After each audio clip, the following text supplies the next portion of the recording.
네, 냉각되던 한일 관계에 서서히 해빙 분위기가 조성되고 있습니다. 오늘 도쿄와 서울에서 열리는 한일 국교 정상화 50주년 기념 행사에 한일 정상이 교차 참석도 하게 되면서 한일 양국의 관계가 개선될지 주목되고 있습니다. 네, 이원덕 국민대 국제학부 교수 그리고 호사카 유지 세종대 교수 모시고 자세한 이야기 나눠봅니다. 어서 오십시오. 네, 안녕하십니까? 안녕하십니까? 자, 두 분 1965년인가요? 6월 22일 한국과 일본 청구권 협정 저희들 그렇게 알려져 있죠. 한일 국교 정상화가 됐는데 벌써 반세기가 지났습니다. 굴곡의 한일 관계 그런 얘기를 많이 하는데 우여곡절 굉장히 많지 않았습니까? 지금의 한일 관계 현주소 한마디로 요약하기는 좀 힘듭니다만은 교수님 어떻게 보세요? 예. 한일 50주년을 돌아보면은 예. 갈등과 협력이 있었습니다만은 2012년 이후의 한일 관계는 좀 지극히 비정상적인 상황에 있다 이렇게 진단할 수 있고 예. 아무래도 과거사 문제를 둘러싼 갈등이 예. 표면화되면서 예. 협력의 동력이 좀 지금은 상대적으로 약화된 국면이다 이렇게 볼 수가 있겠습니다. 예, 자 비정상적인 상황이다. 한마디로 그렇게 요약할 수 있겠네요. 자, 호사카 교수님 어떻게 보십니까? 예, 65년도에 이견이 있었던 부분이 조금 있습니다.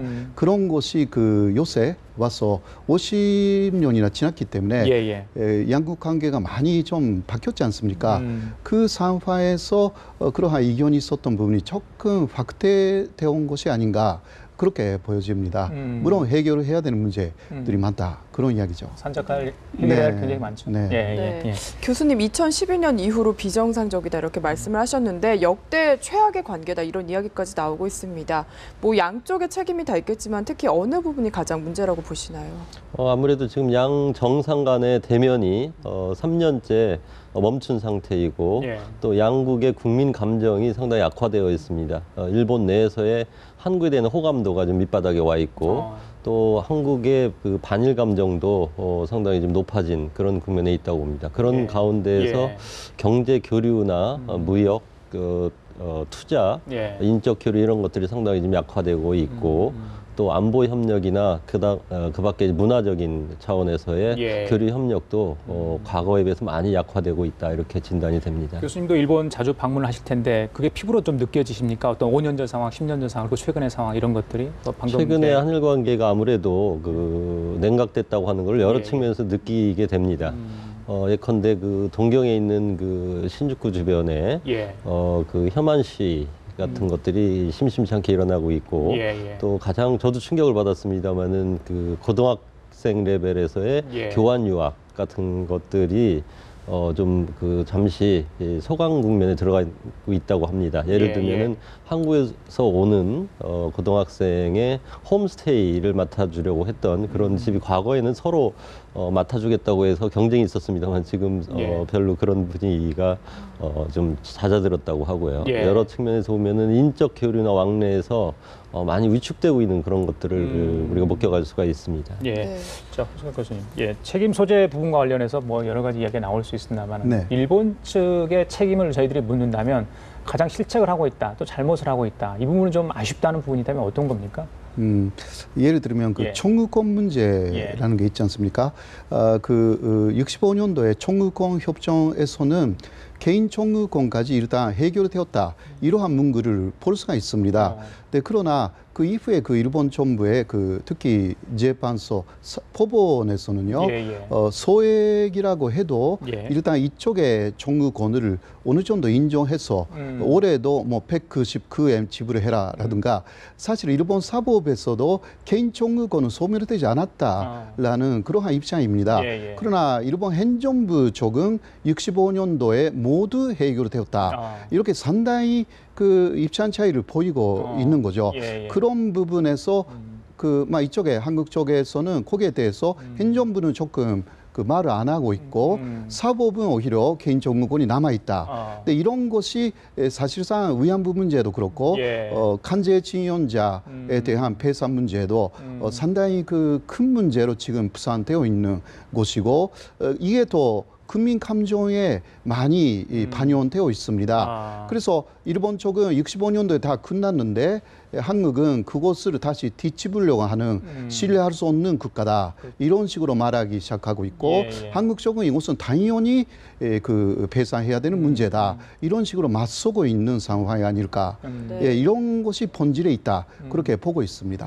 지금 교수님께서 청구권 협정에 대한 그런 양측 간의 이해관계를 얘기를 해주셨는데 일본 정부에서 특히 이 군 위안부 문제를 인정하지 못하는 가장 큰 이유는 어디에 있을까요? 일본 정부 입장에서는 1965년 청구권 협정에 의해서 한국을 비롯한 모든 관련국들과의 소위 법적인 처리가 완료되었다라고 한 공식 입장을 가지고 있습니다. 그래서 다소 우리하고는 그 해석을 달리하고 있습니다만은 65년 협정에 의해서 청구권 문제가 해결된 것이기 때문에 위안부 문제라든지 강제징용 문제도 일단 법적으로 처리된 것이다 이렇게 보고 있고 다만 그럼에도 불구하고 위안부 문제 같은 거는 여성 인권의 존엄을 심각히 훼손한 사태이기 때문에 일본 정부로서도 그 이후에 그 추가적인 조치, 소위 인도주의적인 조치를 했다고 인식을 하고 있습니다. 아시아 여성기금을 만들어서 여러 가지 조치를 했다고 하는 것이죠. 그러나 우리 정부에서 볼 때에는 여러 가지 그런 일본 정부의 노력에도 불구하고 여전히 그 법적 책임 문제에 관해서는 소위 국가 책임 문제에 관해서는 일본이 충분히 이 부분을 그 책임을 진 것으로 보기 어렵다라고 하는 것이기 때문에 지금 한일 간의 근본적인 그 갈등 사안은 위안부 문제에 대한 법적 책임이 일본에게 아직 그 남아 있느냐 아니면 남아 있지 않느냐의 문제에 초점이 맞춰져 있다고 볼 수가 있습니다.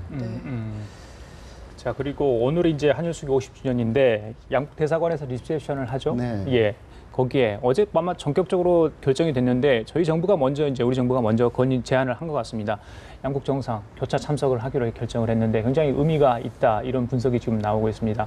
어떤 메시지를 전할지도 궁금한데 먼저 이 교수님 어떻게 의미를 저는 부여하신다면? 한 2년 반여 동안의 그 경색 국면을 깨고 그 해빙으로 가는 하나의 신호탄이다 이렇게 해석할 수가 있고 그 아베 총리의 8.15 담화 문제 또는 위안부 문제 등이 여전히 걸림돌로 남아 있긴 하지만 올 가을에 정상회담이 열릴 수 있는 하나의 물꼬를 튼 그런 상황이다 이렇게 해석할 수 있고 적극적으로 보면은 한일 관계가 이제 좀 정상화의 국면으로 접어드는 그런 입구에 들어선 것이 아닌가 이렇게 좀 조심스럽지만 해석을 하고 싶습니다.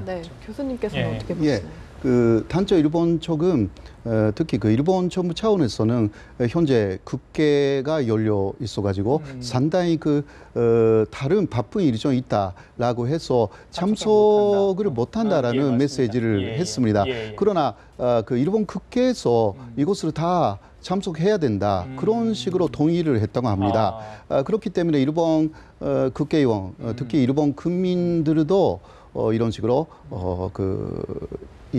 오늘이죠.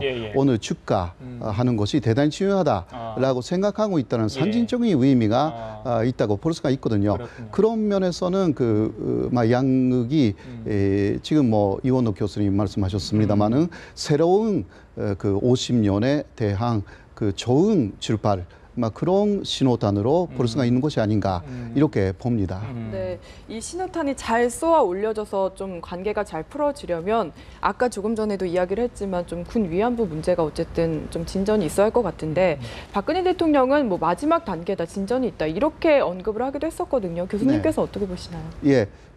제가 보기에는 실무회담에서는 어느 정도 진전이 있었던 것이 아닌가. 근데 이것은 마지막 단계에서 역시 일본 정부 중앙에서 결단해야 되는 문제가 남아 있어가지고 그 부분에서 걸려 있는 것이 아닌가. 그래서 박근혜 대통령 쪽에서는 그런 실무회담에서의 진전된 상황이 그대로 보고된 것이 아닌가 이렇게 보고 있습니다. 물론 이 진실은 잘 모르겠습니다만은 알겠습니다. 국가 원수가 결정해야 될 부분인 것 같아요. 분명히 판단을 좀 해줘야 할 것 같은데 지금 현재 정부에 등록된 그 위안부 할머니 238명인데 50분만 지금 생존해 계십니다. 굉장히 연세가 많으시죠. 평균 연령이 89이로 저희들이 알고 있거든요. 그래서 시간이 얼마 남지 않았다. 정말 이분들의 한을 풀어주려면 우리 정부 또 일본 쪽에서 어떤 액션을 좀 취해줘야 한다 하는 이야기를 하고 있지 않습니까? 좀 뭐라 할까요? 빨리 좀 진행됐으면 좋겠다 이런 생각이 들어요. 그 올해가 어쩌면은 그 위안부 문제를 타결할 수 있는 마지막 기회일지도 모르겠습니다. 지금 말씀하셨다시피 고령이고요. 예, 예. 근데 이제 문제의 핵심은 저는 그 이 여성의 인권 그리고 할머니들의 그 명예와 존엄이 훼손됐다고 하는 것이 위안부 문제의 본질입니다. 따라서 그분들의 명예와 존엄을 회복시킬 수 있는 어떤 조치, 그것이 바로 위안부 문제 해결이라고 보고, 예.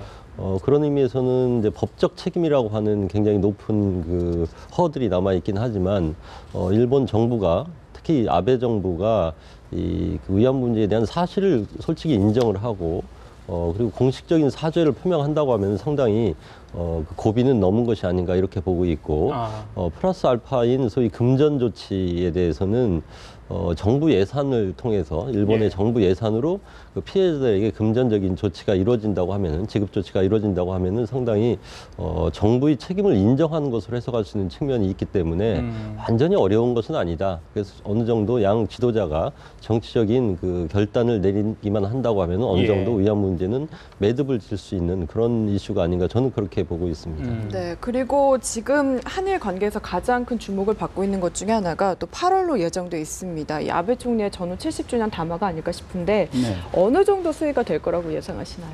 현재까지의 그 아베 총리의 발언을 보면 일단 반성이라는 말은 나올 것 같습니다.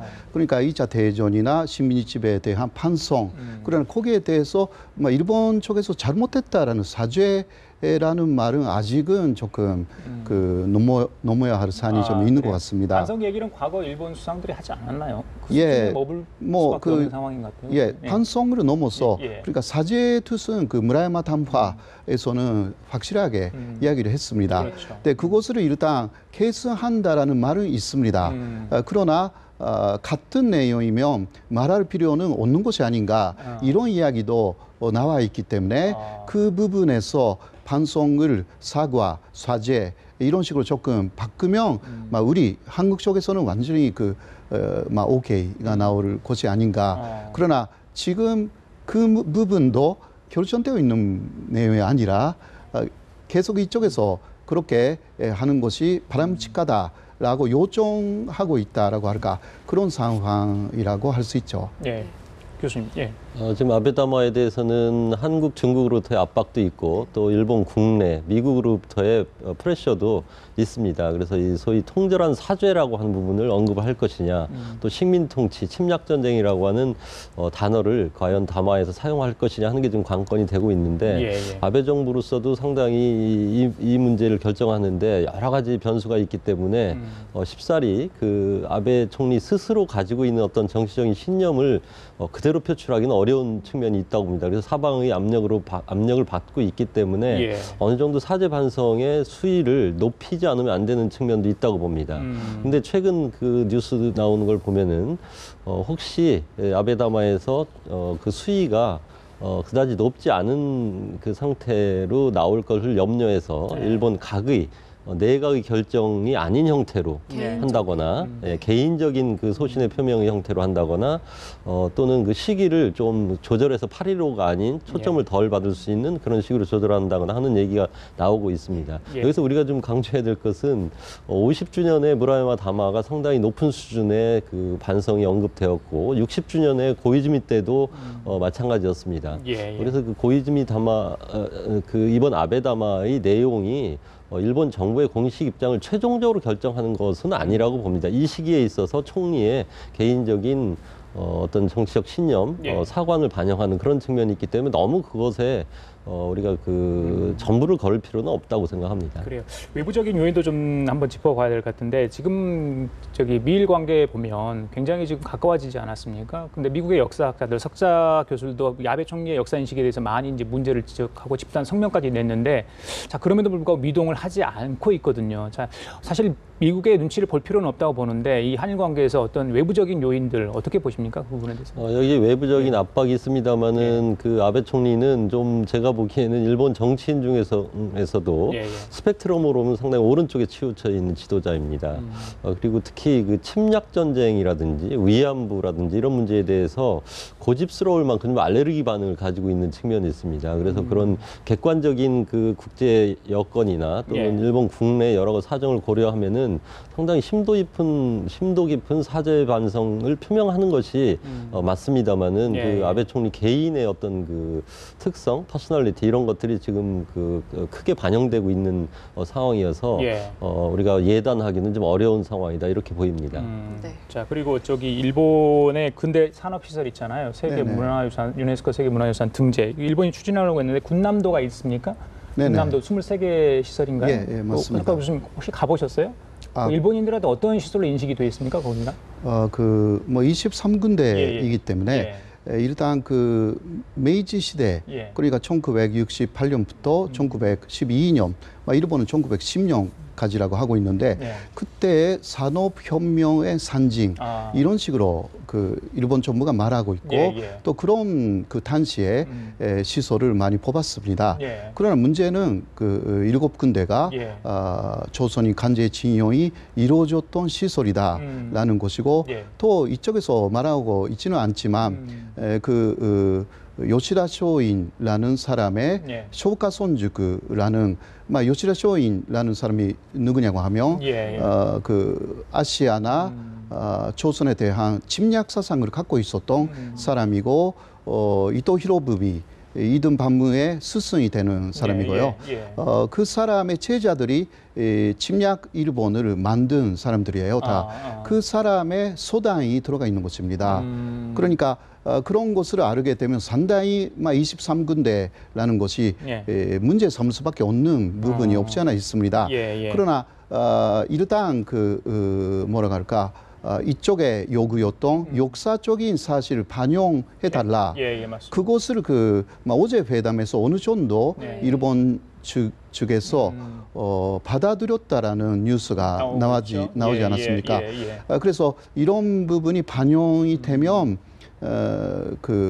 적어도 이쪽에 그 요구는 관철로 되었던 것이 아닌가 그렇게 되어서 이 부분은 크게 문제가 되지 않은 것이 아닐까 그렇게 보고 있습니다. 지금 조선인 강제노동 시설 역사적으로 좀 인정을 받을 수 있기 때문에 그 산업 시설에 대해서 저희 정부가 이제 우리 정부가 계속해서 요구를 하고 있는 상황 아니겠습니까?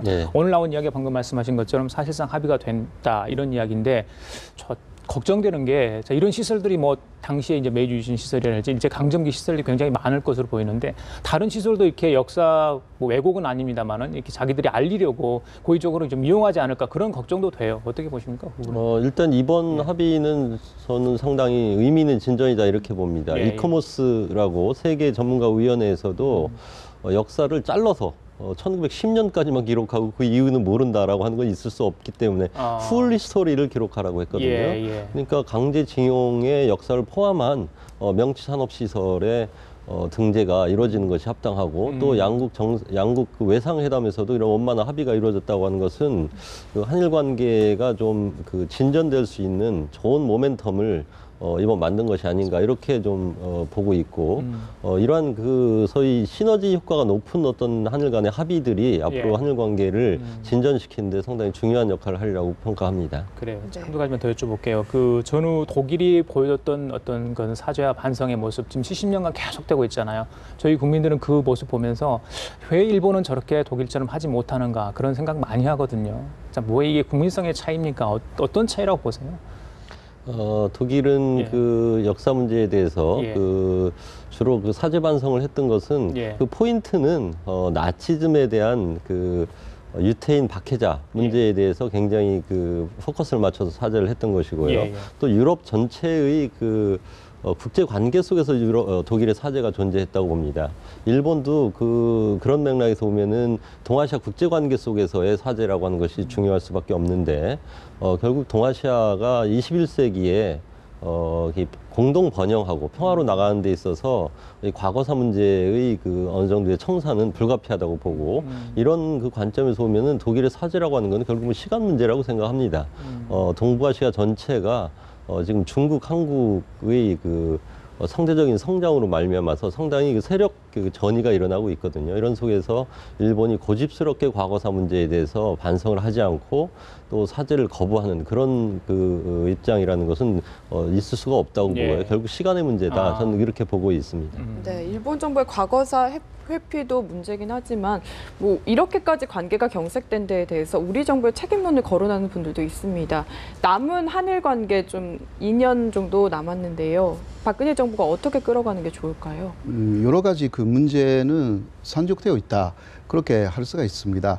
그러나 일단 다 풀어나간다. 해결을 하겠다라는 그 양쪽의 합의가 먼저 필요하다라고 생각합니다. 대립하는 것이 아니라 역시 그 만나는 것도 지금은 당장 어렵다라는 측면이 있습니다만은 그러나 일단 그 전사에 만나야 된다. 올해 안에 적어도 그렇게 해서 그 산적되어 있는 문제를 그 자리에서 당장 해결할 수 없다 하더라도 해결하는 방향으로 계속 이끌어 나간다라는 것이 대단히 중요한 것이 아닐까.